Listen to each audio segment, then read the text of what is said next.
So ito po yung update po natin doon sa developing story na si Justin Brownlee daw ay nag-fail ng drug test doon sa Asian Games.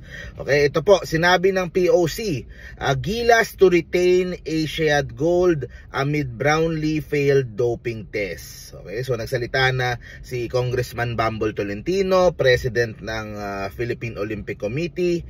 He insisted that Gilas will keep the gold medal it won in the recent Asian Games. Brownlee, who was the hero for Gilas, was found positive for carboxy-THC, a psychoactive ingredient in cannabis, okay, marijuana, in a test that was administered a day after. So after manalo, doon siya kinuhanan ng iba talaga tong mga in a short message, Tolentino said, "The gold remains with us. Despite the result of the doping test, Brownlee, who came from an injury prior to the Asian Games, could request the analysis of the B samples. According to the Olympic Council of Asia, if a member of a team was notified of an anti-doping rule violation, the International Testing Agency will conduct target testing of the whole team during the Asian Games period.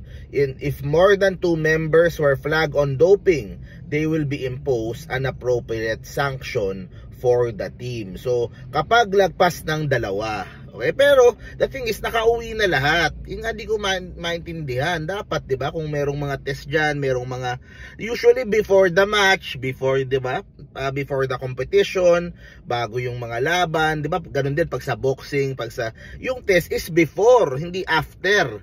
So, hindi natin maintindihan bakit ba, kung kailan nanalo na, kung kailan nag-gold medal na, doon magte-test dito kay Brownlee.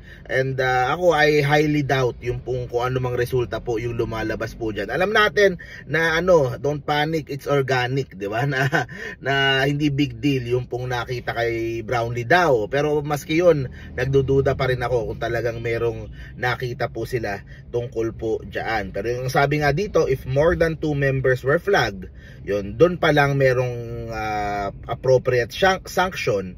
Yun nga, si Brownlee lang po yung nakitaan daw. Paano pa nila itetest po ngayon? Nakauwi na lahat, 'di ba? Nagkanya-kanya na lahat. So sa akin parang medyo malabo na to. At least na-assure tayo ni Congressman Bambol na the gold medal remains with us. So nga, kasi 'di ba kagabi sinasabi ko, SBP, tutukan nyo to. Nawala sa isip ko. Ito nga pala ay responsibilidad din ng Philippine Olympic Committee, ng POC. Responsibilidad nila to aside from SBP. Pero maganda nga na nagsabi na ng statement na ganito to assure the public na wag nang kabahan, the gold medal remains with us. It's official, tayo yung nakalagay sa history books.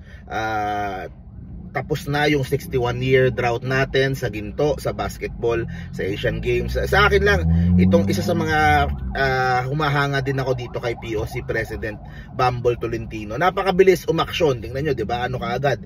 Pinangako din niya na 4 medals makukuha natin sa Asian Games. Yun nga ang nakuha natin. 4 na gintong medalya.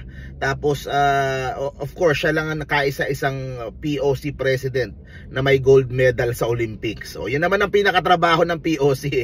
Manalo ng ginto, manalo ng mga medalya sa Olympics. At siya lang ang kaisa-isang nakaabot nun. Of course with Heidelin Diaz, di ba? Pero grabe sa suporta itong si POC President Bambol Tolentino. So maraming salamat po sa mabilis na pagsagot, mabilis na pag-aksyon. So I'm not sure kung meron pa sila ilalabas ng mga statement dito.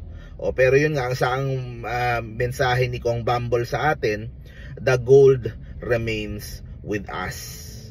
Okay, so talagang magdududa ka talaga, bakit ganun no? Bakit a day after? Bakit pati yung Jordan nahanapan pa? O kung kailan naka-gold, naka-silver no? Parang masyadong ang makikinabang ay yung nasa bronze dahil sila yung aakyat. Pero syempre hindi din naman uubra yan. Syempre ipaglalaban din tayo ng mga officials natin na hindi din naman papayag na tayo ay ikukuking show, 'di ba? Mukhang ganoon yung nangyari. Akala natin doon sa doon sa competition mismo yung cooking show. Hindi pala, pagkatapos pala, after pala yung cooking show. Kung kailan nakauwi na yung mga players, doon pa lang lulutuin, di ba? Pero yun nga, buti na lang may mga nakatutok at hindi sila papayag na gawin sa atin yun. So yun guys, thank you very much po. See you po sa next video po natin. Go Gilas, bye bye.